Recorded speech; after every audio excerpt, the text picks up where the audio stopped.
Hey guys, Sean here. Welcome back to the channel. Coticles again.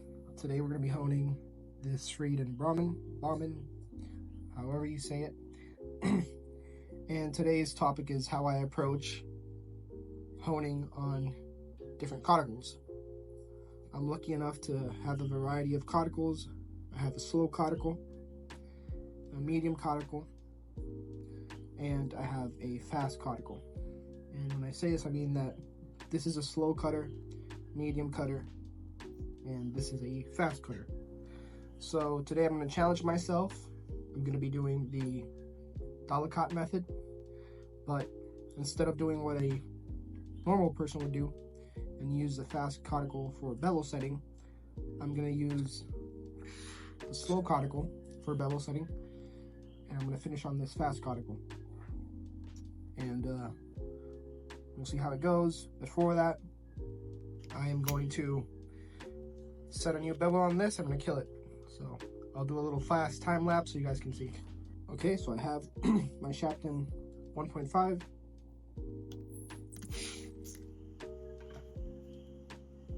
And I'm going to change the scratch pattern on this Shreed and Brahmin.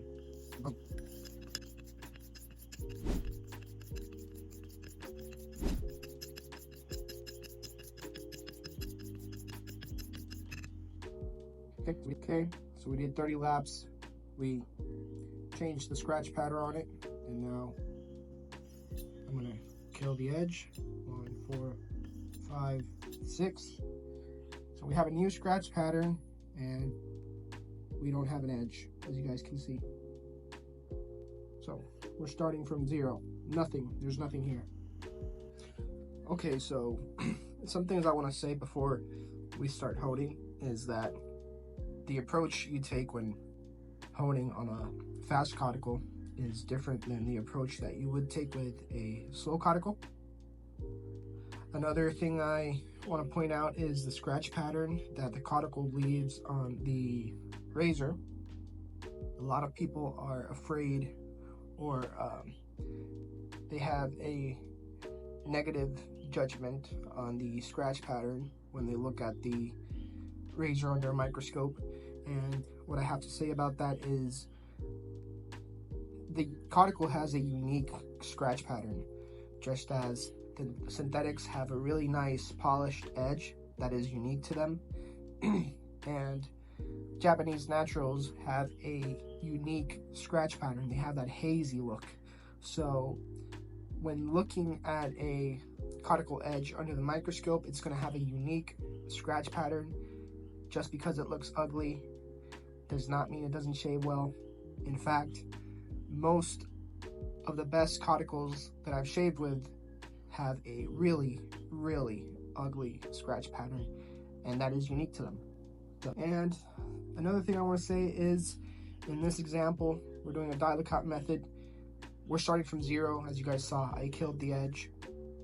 When you're starting from 0, the amount of slurry that you use on the coticle, it's not gonna bring the edge back because you never had an edge to begin with. So the story changes if you do have an edge there and you use a really thick slurry. Then you could be going back in the keenness of your razor, but that depends on the person. I don't know how much slurry you use. I'm just showing you starting from 0 and having a really thick slurry. You're just progressing forward. Okay, I have my coticle, I have my slurry stone, and I am making a slurry. So this coticle is really good for my polishing. It's a slow cutter, so I don't have to worry so much about rinsing because the garnets inside of this aren't as aggressive. They don't come out as, for example, this one. This one is really aggressive and really fast. I'm building a thick slurry, and even this I wouldn't say is enough for a slow coti. This amount of slurry might be enough for this fast cutter.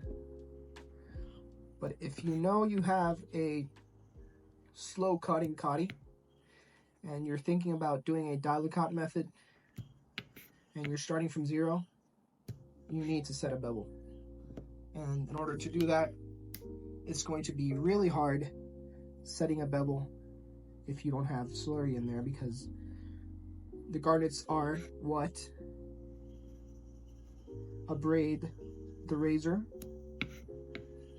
and you need to take material in order to go from having a dull razor into having a keen one. Okay, I say that is enough.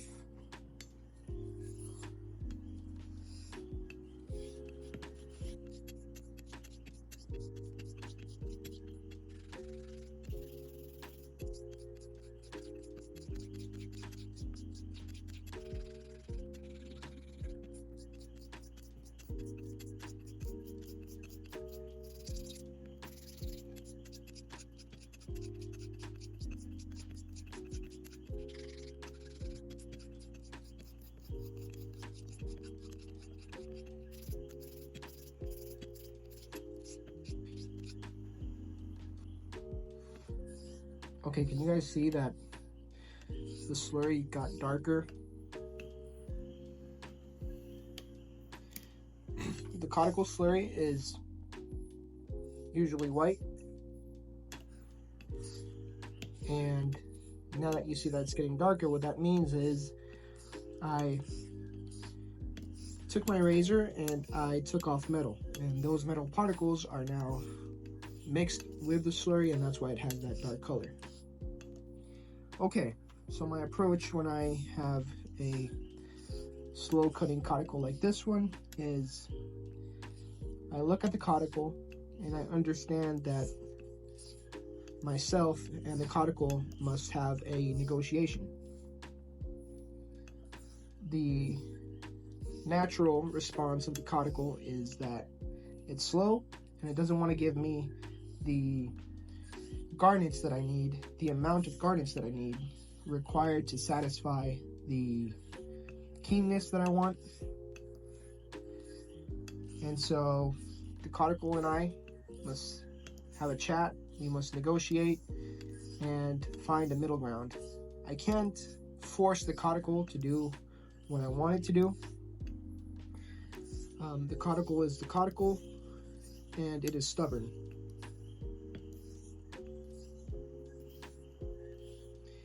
So you ask yourself, what is that middle ground where both the needs of the Coticule and the needs of you, the honer, and the razor are met?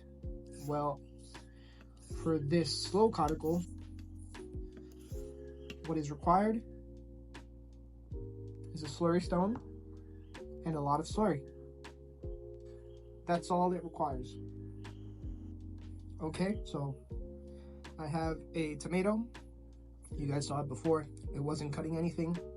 Now, if this razor bites into this tomato, then we had a successful negotiation between that slow Coticule, that slow cutting Coticule, and myself, the honer.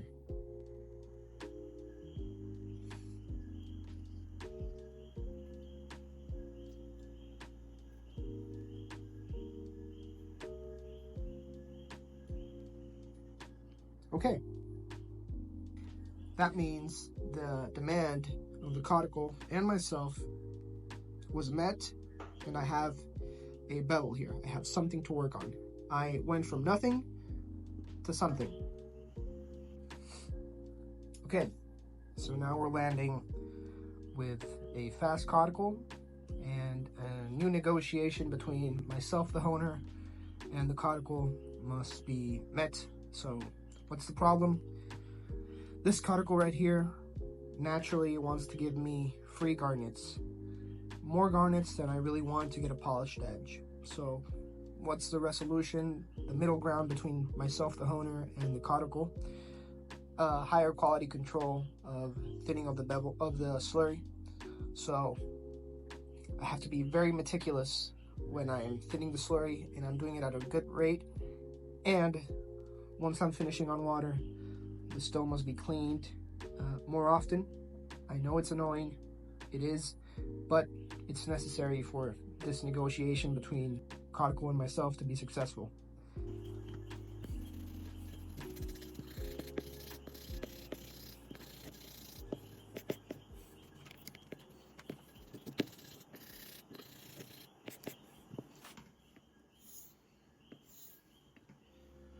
Alright, so I landed somewhere with the slurry. It's different than the slurry that I had on the slower Coticule, but where I land doesn't really matter as much as what really matters is being able to catch up and landing somewhere close. You're still going to dilute to the polishing stage, so if you land a little finer, you'll eventually get there, and if you're landing a little behind, you'll eventually catch up and get some really nice undercut.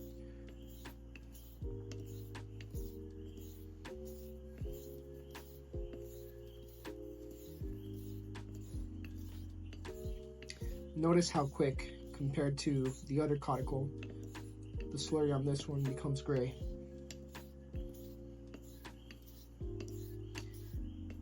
I'm only doing X strokes on this one because that is my honing style. I forced myself in the beginning to do half strokes. I really don't enjoy doing half strokes, but from now and again I force myself to do different things. I've been told I'm a fast learner, and the reason for myself being a fast learner is I'm quick to fail. So the more you fail at something, the quicker you'll learn. When you fail at something, you're learning. So the question is, are you really failing when you're learning and becoming better? If I fail at something, I quickly don't do that again and go back to the drawing board to do something that does work. Okay. I'm thinning the slurry now, diluting. How much did I dilute there? I don't know. When you're doing your drops of water, some people like that, but when you do drops of water, is every drop of water consistent?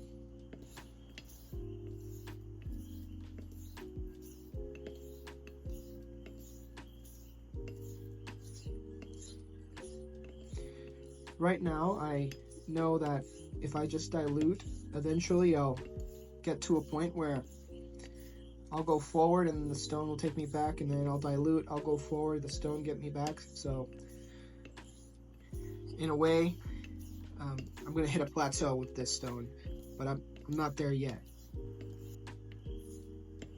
One thing with Coticules and topics on Coticules on the forums is that there's like this notion that Coticules are for experienced toners. They're not. They have their own system, just as the Japanese stones have a system with the Mikawa Nagura, and synthetics have a system. Coticules have a system, and it's all about understanding that system and negotiating with the Coticule. Another dilution, about that much. And my pressure now, I started with heavy pressure. That's another thing that slow Coticule needed, was pressure. This one, not so much.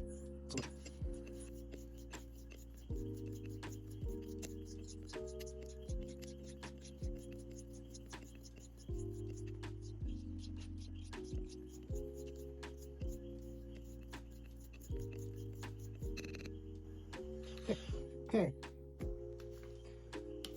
Now I'm cleaning the stone, and I like doing this to know that I'm at the final stage of that plateau. I go 1, 2, 3, 1 bottle spray, and I'll do 30 here. X strokes.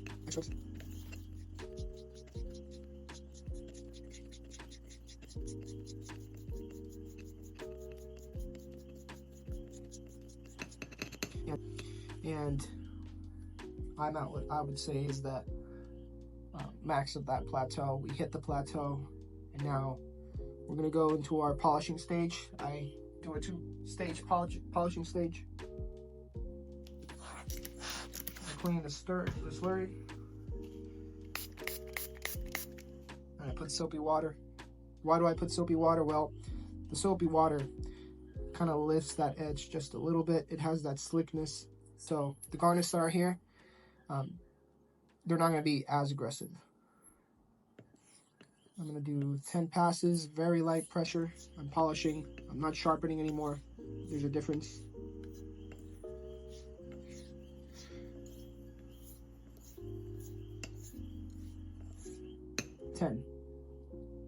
Once I do 10 X strokes, I clean that slurry again, and I add more soap. This is annoying, but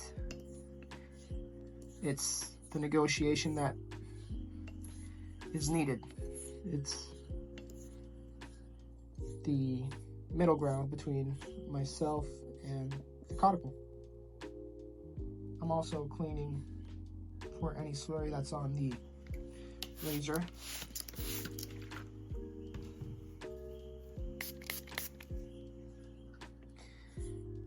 And you might say in the comment section, well, but there isn't any slurry there. There aren't any garnets there. I can't see them. How good is your vision? Can you see in microns?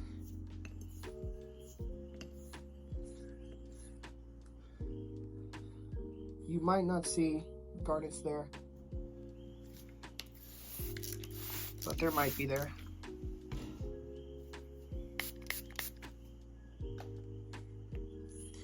I'm gonna do this at least 100 times.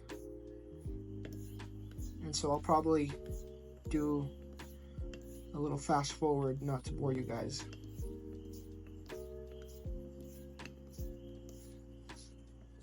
Yeah, let's do that.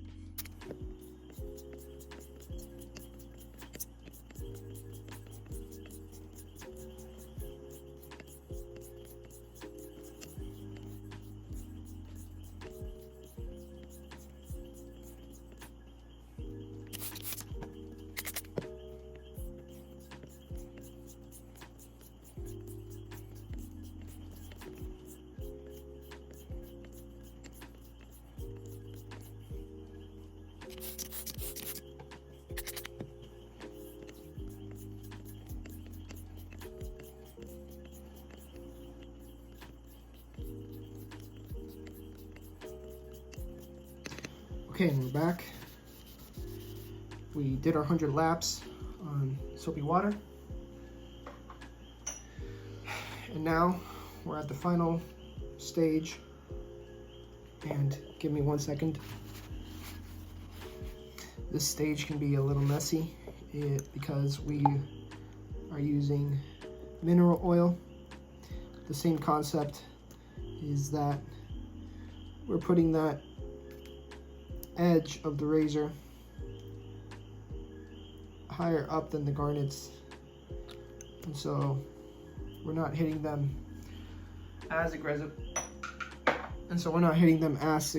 I can't even speak, man. We're not hitting them as aggressively. Jesus Christ, brother. All right, so we have mineral oil. And now we're gonna do like a few passes, just like 20 maybe. Okay, very light pressure. And what we're doing here is we're manipulating the Coticule. We're not necessarily doing what the Coticule wants us to do or what it wants to do by itself. It wants to give you a lot of garnets and be very aggressive. This Coticule, at least.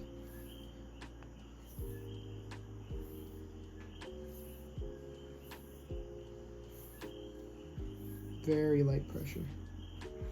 It almost feels like an Arkansas edge. Like when you're honing on an Arkansas, that glassy feel. That's how it feels here. Man, I cannot speak here.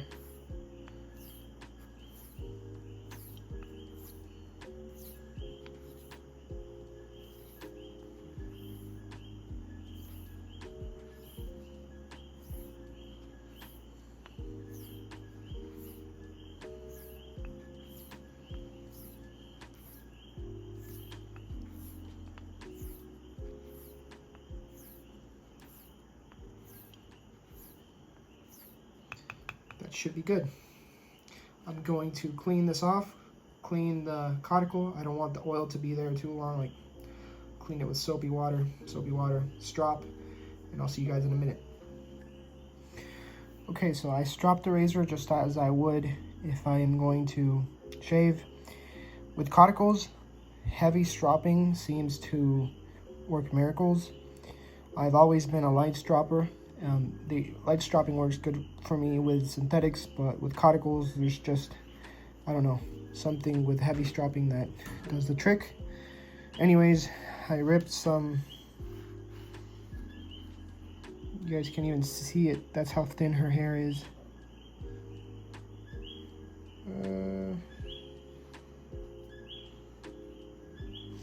Anyways, we'll go, oh, you can see it kind of there.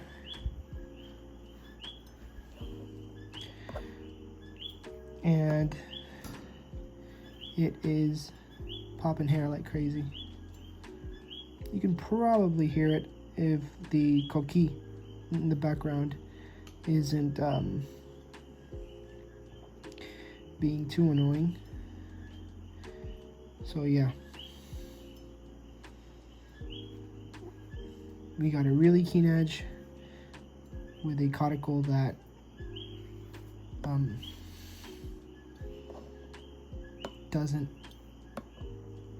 doesn't want to do what we want it to do.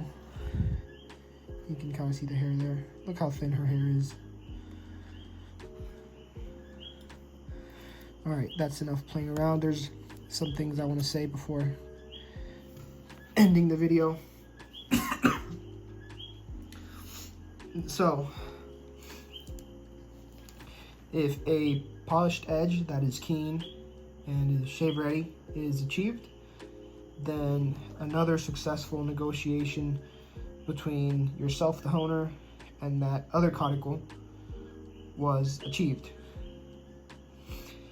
Something I want to say here, if you have a Coticule that you've had trouble with, or you think it can't do a one stone hone, and you're wondering if that's the case, you're not sure, you could send it to me. I have my email in the About Me section of this YouTube channel. You can message me through email. I'll pay for shipping. I can make a video honing on it. I can not do that if you don't want me to make a video. And we can see if that's the case.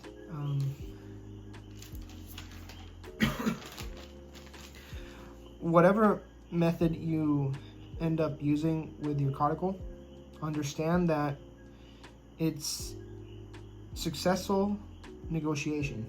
So if you get a good edge with a Coticule doing whatever method, what that means is you were on friendly terms with that Coticule and you reached a happy medium. The reason why I like Dialocot so much is because I think it's the most versatile and it lets you play around with it like I just showed in this video. I took a slow Coticule and I set a bevel with it using heavy slurry and pressure, and then I went to a fast cutter Coticule and used lighter pressure, and I had better quality control of my dilutions. And then I manipulated the slurry at the end with soap and some oil, and then that heavy stropping really seals the deal. I like Coticules, and I want to see people that have them, and you might have them in a little box somewhere that you don't use it so often. or maybe you want to do a 1-stone hone but you're not sure. I kind of want to make these videos so people go try them out again, you know, play with them, have fun. They're really amazing stones. They have their own unique scratch pattern, just like a J-Nut does. And I think if you're a beginner, you can use a Coticule. You just gotta learn the system just as you would a Japanese natural, just as you would a synthetic. And I think the guy that can show you that system is Eric, the Cajun Blade. He showed me that system, and I've been getting edges that are amazing with my Coticules, going from bevel set to finish. Now that I have a grasp of how it works, I'll make my life a little bit easier, set my bevel on a synthetic, and go from there. I did this just so I could challenge myself and see if I really do understand what's going on.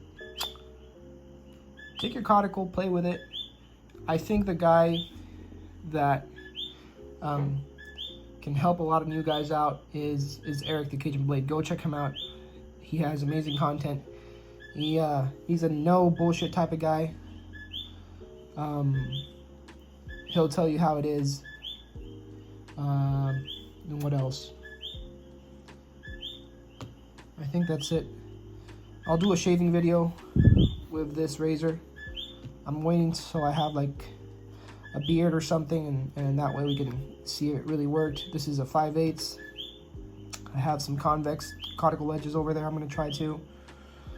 And I'll see you guys next time.